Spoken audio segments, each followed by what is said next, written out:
Very warm welcome to Army Scale 5858. I am Ahmed Shackle.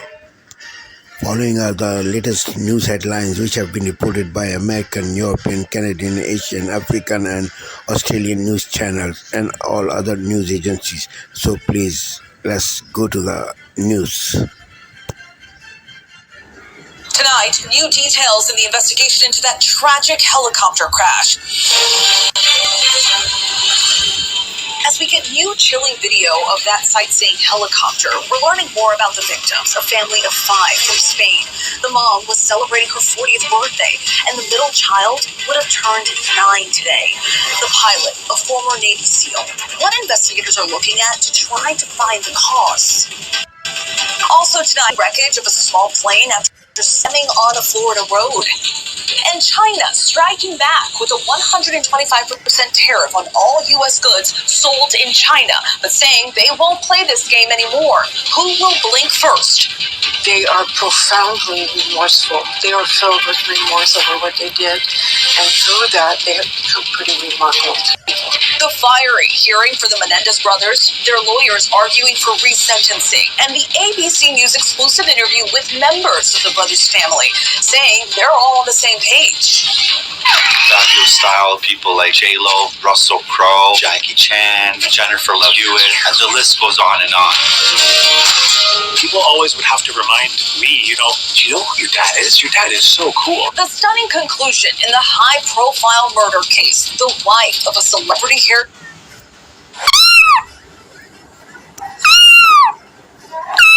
Your dad is so cool. The stunning conclusion in the high-profile murder case, the wife of a celebrity hairdresser found guilty in the plot to kill her husband, a preview of an explosive 2020. Coachella Carmageddon, as campers are stuck in lines for hours and hours as the star-studded music festival gets underway in the California desert. And no harm, no foul, the unexpected visitor to an Indiana pharmacy. From ABC News World Headquarters in New York, this is Prime with Let's Get It. God help with these sanctuary cities, because Pam Bondi's going to be all over them, suing them. President Trump's going to take their federal funding away. Sanctuary cities are sanctuaries for criminals. Bottom line. Border czar Tom Homan, as President Trump is vowing to withhold all federal funding from sanctuary cities, that certainly would escalate his crackdown on illegal immigration. Welcome to a brand new hour of America's Newsroom. I'm still Dana Perino. Bill Hemmer is off today. Bill is still off today. He didn't come in for the second half. I'm Martha McCallum, joining Dana today. Great to have all of you with us on this Friday morning. So back to this story of sanctuary cities and states facing a potential loss of billions in federal aid as Homeland Security and ICE ramp up their efforts to enforce immigration laws that are already on the books. President Trump stating on Truth Social in part, no more sanctuary cities, working on papers to withhold all federal funding for any city or state that allows these death traps to exist. Eric Shawn has more in our newsroom. Hi, Eric. Good morning. Hi, good morning, Dana and Martha. Well, President Trump is threatening to cut off federal funding to sanctuary cities and states. That could mean untold hundreds of billions of dollars could dry up. Or forgiving illegal immigrants for being in the U.S. could come at a very high cost to jurisdictions that protect them and do not cooperate with federal law enforcement agencies like ICE. The Trump administration could shut down all federal funding to the sanctuary city and states if they do not change their policies. Right now, an estimated 11 states are considered sanctuary states by the Federation for American Immigration Reform, and some cities, counties, and towns also protect undocumented immigrants. Among the cities, Chicago. That's where Mayor Brandon Johnson responded to the president's threat by saying he will, quote, vigorously defend Chicagoans from any unconstitutional or unlawful attempts to strip residents of the funding and services that they are entitled to. New York City, another sanctuary city, is already suing the Trump administration to stop it from taking back more than $260 million earmarked for migrants. The city has so far spent more than $7 billion on the influx, and Mayor Eric Adams says the feds should pay back the whole thing. Hats off to the Homeland Security Secretary and to Tom over at ICE and others that want to collaborate with us on dealing with criminal behavior. We're clear that we don't deal with of those who are dealing with civil enforcement. The city doesn't allow us to do that. Well, Tom over at ICE, of course, is Tom Homan. Well, Mayor Adams' press secretary told Fox News that the mayor has been clear that people living in the city should not be afraid to use city resources like calling 911 or sending their children to school. But he says the city needs to find ways to work with the federal government to prosecute people who commit crimes. Back to you. All right. Breaking news tonight, 3 people killed in yet another horrific plane crash. The fiery scene when a small plane went down in Boca Raton, Florida. The bizarre flight path the plane took before the deadly descent. Those pilots in that aircraft were trying their absolute best to get on the ground safely. And the investigation into that helicopter crash in the Hudson River. What we're learning about what went wrong and the family of 5 killed on a birthday trip. The news just in on Mahmoud Khalil, the protest leader arrested in the Trump administration's crackdown on foreign student activists. An immigration judge ruling he can be deported. The critical hearing for Lyle and Eric Menendez, the brothers, making their case for resentencing. The urgent warning about Real ID, the TSA saying if you don't get it now, you could see delays and risk missing your flight. No way to shop. Police arresting multiple people for riding horses into a Walmart. The college students warning about how a pair of smart glasses can in seconds identify personal information about complete strangers. What to know. This is NBC Nightly News with Lester Holt.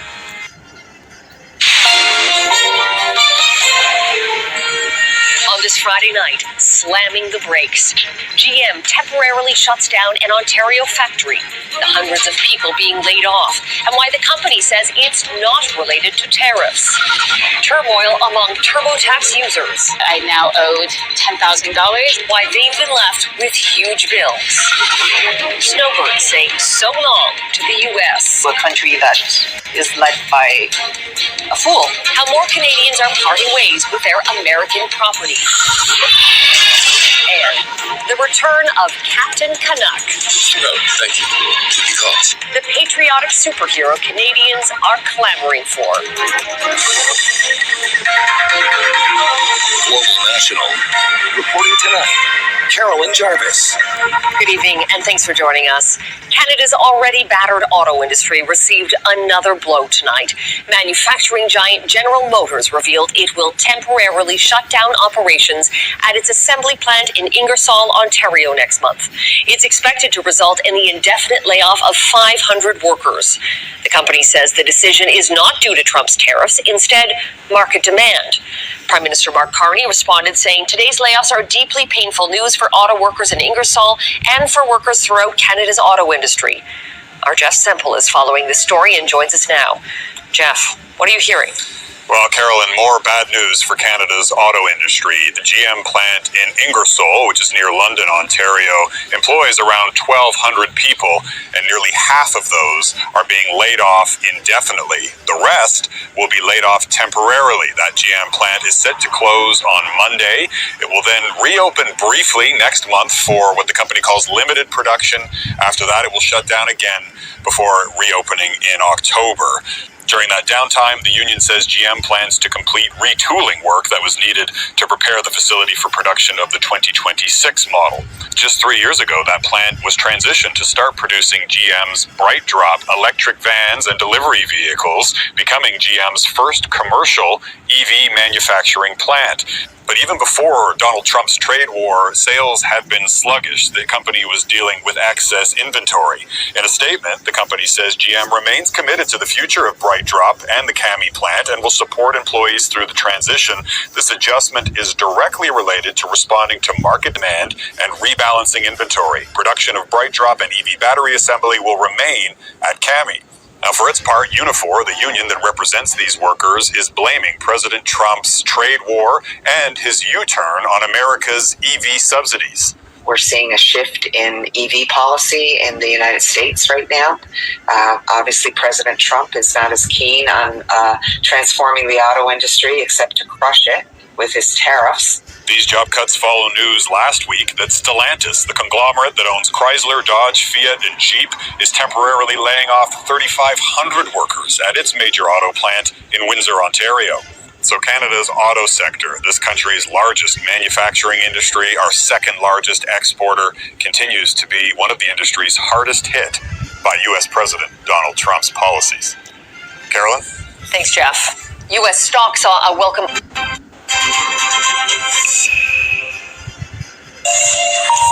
Thanks for staying with us here on Night Watch on France 24. These are our main stories.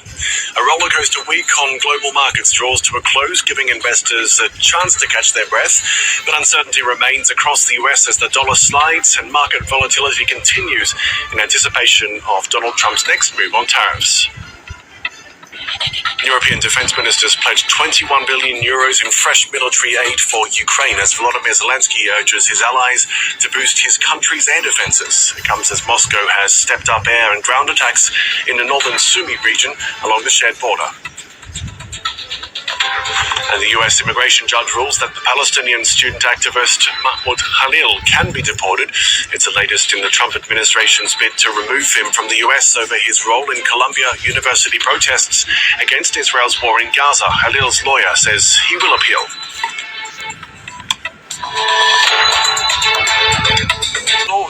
Politicians named in Rishi Sunak's resignation honours.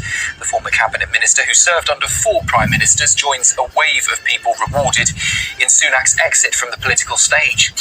Among them, former Chancellor Jeremy Hunt and ex-Foreign Secretary James Cleverly. They have both received knighthoods, and peerages go to former Chief Whip Simon Hart and ex-Scottish Secretary Sir Alistair Jack, despite Jack's involvement in a row over betting on the election date, which he denies breached any rules.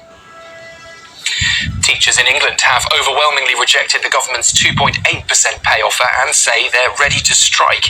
In a preliminary vote by the National Education Union, nearly 94% said no to that deal, with over 83% backing industrial action to demand a higher, fully funded pay rise. Union leaders say years of below-inflation pay and growing workloads have created a recruitment and retention crisis in schools. And Sir Elton John has gone and done it again. The music legend has landed his 10th UK #1 album with Who Believes in Angels. It's a new collaboration with US country star Brandi Carlile. I've not got that right at all tonight. 52 years after his very first chart topper. Written and recorded in just 3 weeks, would you believe? The album had a rocky start. He was seen throwing headphones, ripping up lyrics, and had a few diva moments, all captured in a behind-the-scenes documentary. But Elton says the result, well, it's still the finest album he's done in a long time. Take a listen.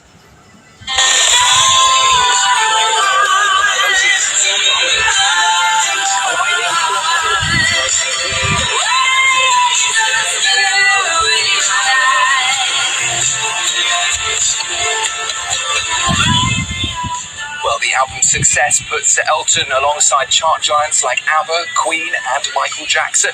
Not bad for someone who once said he was ready to retire. Clearly, he's still standing. Those are the latest headlines. Plenty more still to come right here on GB News with Headliners. For the very latest GB News direct to your smartphone. Sign up.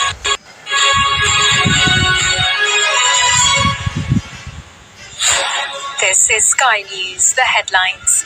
The Prime Minister recalls and government seeks approval for a plan to prevent the collapse of British Steel's plant in Scunthorpe. We will pass emergency legislation in one day to give the Business Secretary the powers to do everything possible to stop the closure of these blast furnaces. If the government don't step up and nationalise British Steel in Scunthorpe, they basically turn us back down to the Stone Ages. Also ahead, Donald Trump's envoy pictured shaking hands with Vladimir Putin for the first time. President Trump tells Moscow to get moving on a peace deal with Ukraine. And an investigation begins into what caused a helicopter crash in New York, killing a tech executive and his family.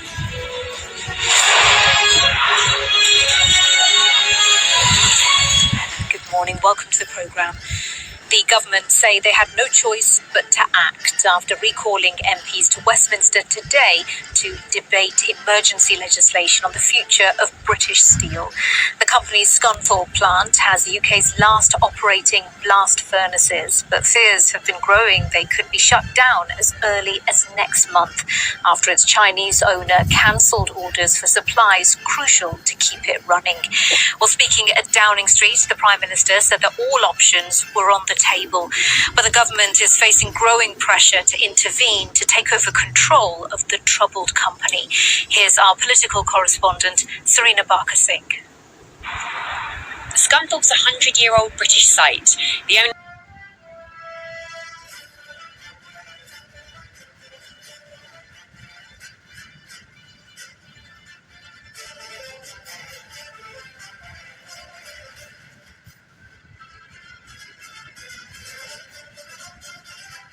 And ABC iView.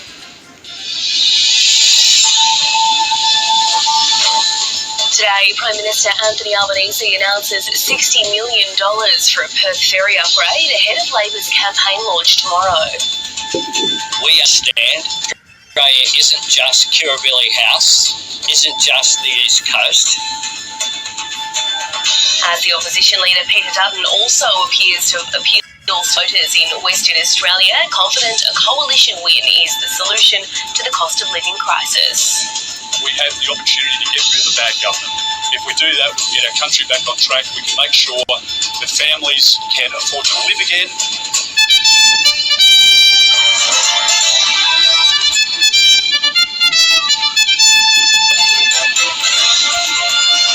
Also ahead, the White House says it's willing to do a deal with China as the trade war between the two nations escalates. A man dies after being attacked at a property in Melbourne's inner northwest. And Lachlan Kennedy makes history as the second fastest Australian man to run 100 metres.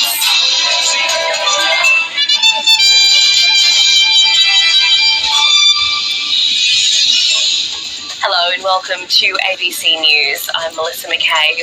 Prime Minister Anthony Albanese has been sandbagging seats in Perth, making a multi-million-dollar commitment to expand the local ferry network. WA helped deliver Anthony Albanese the keys to the lodge last election, and he's using the state as the host of Labor's official launch tomorrow. Political reporter Stephanie Dalzell has the details. Hoping for boatloads of votes here in the West, Prime Minister Anthony Albanese has hitched a ride in a ferry alongside WA Premier Roger Cook, hoping the popularity of the state Labor brand here in WA translates federally. WA is a key focus for both of the major parties, and gaining a swag of seats in the West at the last election meant Labor could govern in its own right.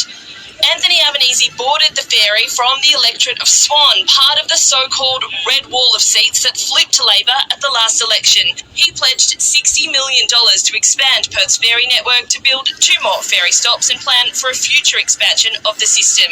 The press conference was wide-ranging, and the Prime Minister was flanked by several WA frontbenchers and MPs, where he reiterated his message about Labor being best placed to navigate uncertainty while driving us towards tomorrow's official campaign launch.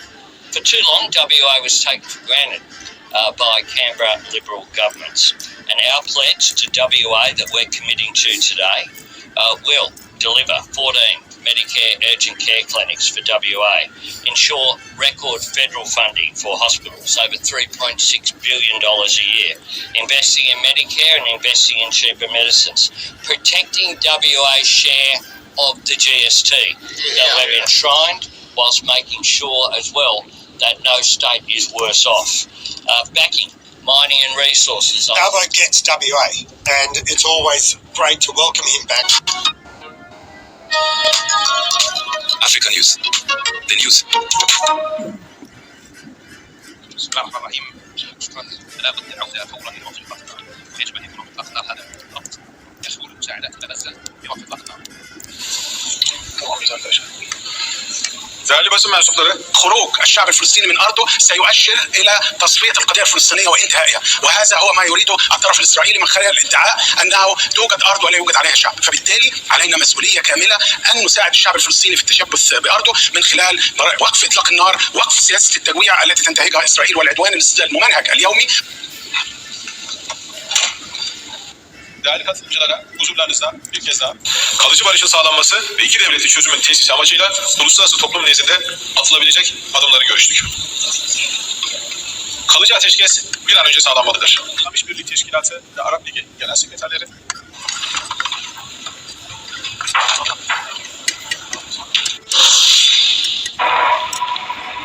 Algeria's flag carrier has launched flights to Nigeria's capital in a move expected to boost links between North and West Africa.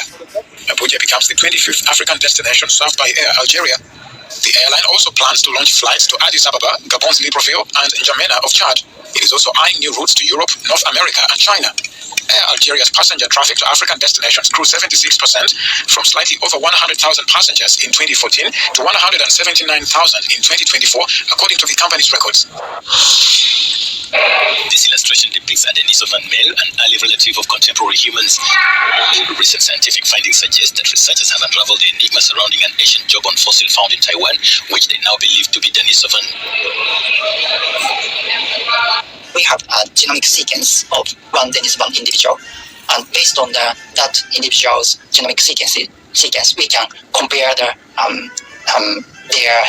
genetic relationship with modern humans and Neanderthals.